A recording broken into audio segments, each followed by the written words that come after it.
Hello दोस्तों, GK GS study sport में आप लोग का स्वागत है। पिछले वीडियो में हमने 10 क्वेश्चन किए और आज पार्ट 2 में जो है वीवीआई 20 क्वेश्चन करेंगे। ये टॉपिक बहुत ही इम्पोर्टेंट है क्योंकि ये जो टॉपिक जो है वो हर कंपटीशन एग्ज़ाम में जो है वो पूछा जाता है। तो चलिए हम इस वीडियो को आज स्टार्ट करते हैं। तो पहला क्वेश्चन ये है कि एशिया का ज्योति पुंज के नाम से किसे जाना जाता है। यानी एशिया का जो है वो ज्योति पुंज यानी लाइट ऑफ एशिया का नाम से जो है वो किसे जाना जाता है। ए अशोक, बी समुद्रगुप्त, सी गौतम बुद्ध और डी महावीर। तो एशिया का ज्योति पुंज के नाम से जो है ऑप्शन नंबर सी यानी गौतम बुद्ध को जो है वो एशिया का ज्योति पुंज के नाम से जो है वो जाना जाता है। अगले क्वेश्चन की ओर जाते हैं। अगला क्वेश्चन ये है कि गौतम बुद्ध ने कितने साल में घर त्याग दिया था। ए 30 वर्ष, बी 29 वर्ष, सी 35 वर्ष, डी 25 वर्ष। यानी गौतम बुद्ध ने जो है वो घर कितने साल में त्याग दिया था। इसका ऑप्शन जो हो जाएगा ऑप्शन नंबर बी हो जाएगा 29 साल। 29 साल की उम्र में जो है वो गौतम बुद्ध ने जो है वो घर को त्याग कर दिया था। अगले क्वेश्चन की ओर चलते हैं। अगला क्वेश्चन ये है कि गौतम बुद्ध के पहले गुरु कौन थे। ए अलार कलाम, बी चंद्रगुप्त मौर्य, सी महावीर और डी महावीर स्वामी। तो गौतम बुद्ध का जो पहले गुरु थे उसका नाम क्या था, अलार कलाम। ये जो थे वो गौतम बुद्ध के पहले गुरु थे। अगले क्वेश्चन की ओर चलते हैं। अगला क्वेश्चन ये है गौतम बुद्ध को ज्ञान की प्राप्ति किस नदी के किनारे हुई। ए रावी नदी, बी गंडक नदी, सी निरंजन नदी जिसे वर्तमान में जो है वो हम लोग फल्गु नदी के नाम से जानते हैं, डी गंगा नदी। तो गौतम बुद्ध को ज्ञान की प्राप्ति जो है वो निरंजना नदी पर हुई। ये वर्तमान में जो है वो गया जिला में स्थित है। अगले क्वेश्चन की ओर चलते हैं। अगला क्वेश्चन ये है कि गौतम बुद्ध का प्रथम उपदेश को बौद्ध ग्रंथ में किस नाम से जाना जाता है। ए महाभिष्क्रमण, बी धर्म चक्र प्रवर्तन, सी महापरिनिर्वाण, डी इनमें से सभी। यानी गौतम बुद्ध का प्रथम उपदेश जो दिया था तो बौद्ध ग्रंथ में जो है वो किस नाम से जाना जाता है। तो ऑप्शन नंबर बी धर्म चक्र परिवर्तन के नाम से जो है वो जाना जाता है। अगले क्वेश्चन की ओर चलते हैं। अगला क्वेश्चन ये है कि अनुस्मृति के अनुसार गौतम बुद्ध की मृत्यु के बाद उनके शरीर के अवशेषों को बांटा गया और स्तूप का निर्माण कराया गया था। तो जब गौतम बुद्ध की मृत्यु हो गई थी तो उसके शरीर को जो है कितने भागों में बांटा गया था। आंसर जो है वो ऑप्शन नंबर बी 8 भागों में जो है वो बांटा गया था और हर भाग पर जो है वो स्तूप का जो है वो निर्माण कराया था। अगले क्वेश्चन की ओर चलते हैं। अगला क्वेश्चन ये है कि गौतम बुद्ध ने अपने प्रथम उपदेश जनसाधारण किस भाषा में दिए। ए हिंदी, बी पाली, सी संस्कृत, डी उर्दू। तो गौतम बुद्ध ने जो है पहला उपदेश जो जनसाधारण में दिया था उसकी जो भाषा जो थी वो ऑप्शन नंबर बी यानी उसकी भाषा जो थी वो पाली थी। अगले क्वेश्चन की ओर चलते हैं। अगला क्वेश्चन ये है कि गौतम बुद्ध की मृत्यु कितनी ईसा पूर्व में हुआ था। तो ए 555 ईसा पूर्व, बी 483 ईसा पूर्व, सी 562 ईसा पूर्व, डी 523 ईसा पूर्व। तो गौतम बुद्ध की जो मृत्यु हुई थी ऑप्शन नंबर बी 483 ईसा पूर्व में हुई थी और ये जो है वो कहाँ हुई थी, ये कुशीनगर में जो है ये हुआ था। अगले क्वेश्चन की ओर चलते हैं। अगला क्वेश्चन ये है कि गौतम बुद्ध के बारे में हमें विशद ज्ञान यानी गौतम बुद्ध इस दुनिया में आए तो उसकी जो ज्ञान जो है वो किस विशद ज्ञान से कौन से पिटक से जो है वो हमें प्राप्त हुआ है। ए विनय पिटक, बी सूत्र पिटक, सी अभिधम पिटक, डी इनमें सभी। तो गौतम बुद्ध के बारे में जो है वो ज्ञान जो है वो तीनों पिटक से जो है वो हमको पता चला है, इसलिए इसका ऑप्शन जो है वो डी हो जाएगा और ऑप्शन नंबर डी जो है वो राइट आंसर हो जाएगा। अगले क्वेश्चन की ओर चलते हैं। अगला क्वेश्चन ये है कि गौतम बुद्ध के धर्म में त्रिरत्न का क्या नाम है। तो option number A Buddha, B Dhamma, C Sangha, D इनमें सभी।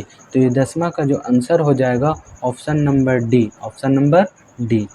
अगले क्वेश्चन की ओर चलते हैं। अगला क्वेश्चन ये है कि प्रथम बौद्ध संगीति कब हुआ, किस स्थान पर हुआ था। यानी जब गौतम बुद्ध की मृत्यु हो गई तो सबसे पहला जो संगीति हुआ था, बौद्ध संगीति हुआ था, कब हुआ था और किस स्थान पर हुआ था।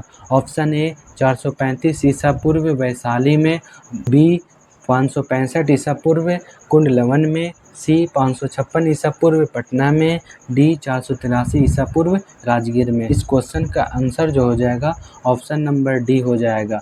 यानी 483 ईसा पूर्व में जो है वो प्रथम बौद्ध संगीति हुआ था। और कहाँ हुआ था, तो राजगीर में हुआ था।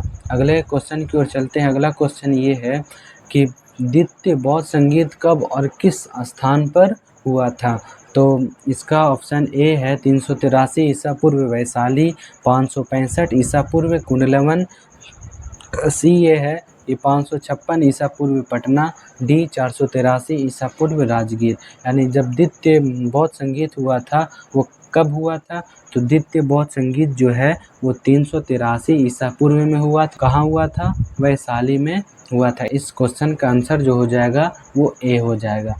अगले क्वेश्चन की ओर चलते हैं। अगला क्वेश्चन ये है कि तृतीय बौद्ध संगीत जो है कब हुआ था और किस स्थान पर हुआ था। ऑप्शन नंबर ए 383 ईसा पूर्व वैशाली में, बी 565 ईसा पूर्व कुंडलवन में, सी 250 ईसा पूर्व पाटलिपुत्र में, डी 483 ईसा पूर्व राजगीर में। तो तृतीय बौद्ध संगीत जो हुआ था वो कितने ईस्वी में हुआ था, कितने ईस्वी ईसा पूर्व में हुआ था। तो इसका ऑप्शन नंबर सी जो है वो राइट आंसर हो जाएगा, क्योंकि 250 ईसा पूर्व में जो है 250 ईसा पूर्व में जो है वो तृतीय बौद्ध संगीत हुआ था। और कहाँ हुआ था, पाटलिपुत्र में हुआ था। इसका राइट आंसर जो हो जाएगा वो सी हो जाएगा। अगले क्वेश्चन की ओर चलते हैं। अगला क्वेश्चन ये है कि चतुर्थ बौद्ध संगीत कब हुआ था और किस स्थान पर हुआ था। ऑप्शन नंबर ए 383 ईसा पूर्व वैशाली में, बी 98 ईसा पूर्व कुंडलवन में, सी 250 250 ईसा पूर्व पाटलिपुत्र में, 483 ईसा पूर्व राजगीर में। तो चतुर्थ बौद्ध संगीत जो हुआ था वो ऑप्शन नंबर बी 98 ईसा पूर्व में कहाँ हुआ था, किस स्थान पर हुआ था, कुंडलवन में हुआ था।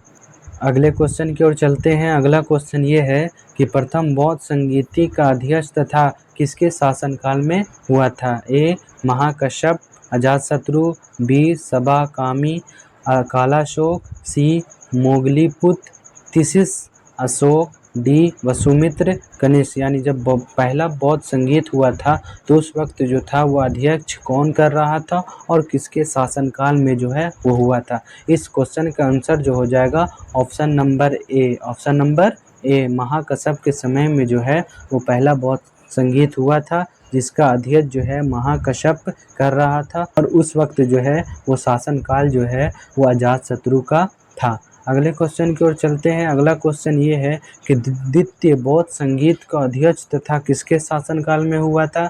ए महाकश्यप अजातशत्रु, बी सबाकामी कालाशोक, सी मोगलीपुत्र तिसिस अशोक, डी वसुमित्र कनिष्क। तो इसका जो राइट आंसर हो जाएगा ऑप्शन नंबर बी हो जाएगा।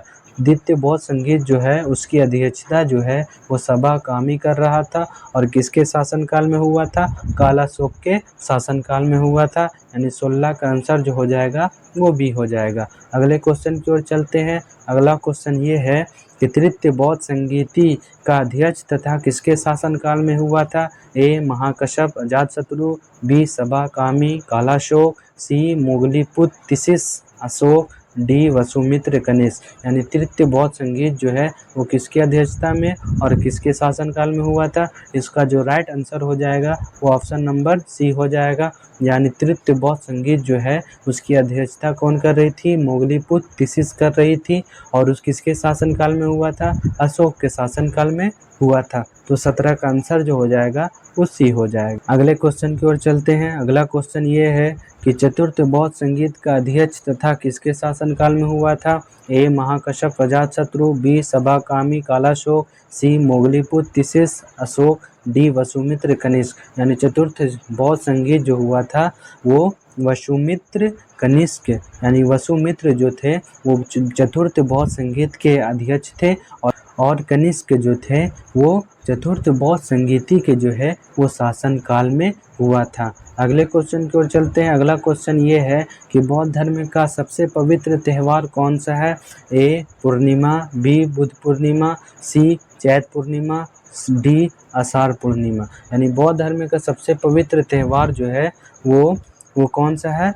तो option number B Buddha Purnima. इस दिन जो है वो कहा जाता है कि गौतम बुद्ध को जो है वो जन्म भी हुआ था और इसी बुद्ध पूर्णिमा के दिन जो है उसको ज्ञान की प्राप्ति भी हुई थी। अगले क्वेश्चन की ओर चलते हैं। अगला क्वेश्चन ये है कि बौद्ध धर्म एवं जैन धर्म में क्या समानता है? ए अनिश्वाद, बी महानिवाद, सी उपासक, डी महायान। तो बौद्ध धर्म और जैन धर्म में जो है वो क्या समानता है? तो ऑप्शन नंबर ए अनिश्वाद जो है वो बौद्ध धर्म और जैन धर्म में जो है वो समानता है।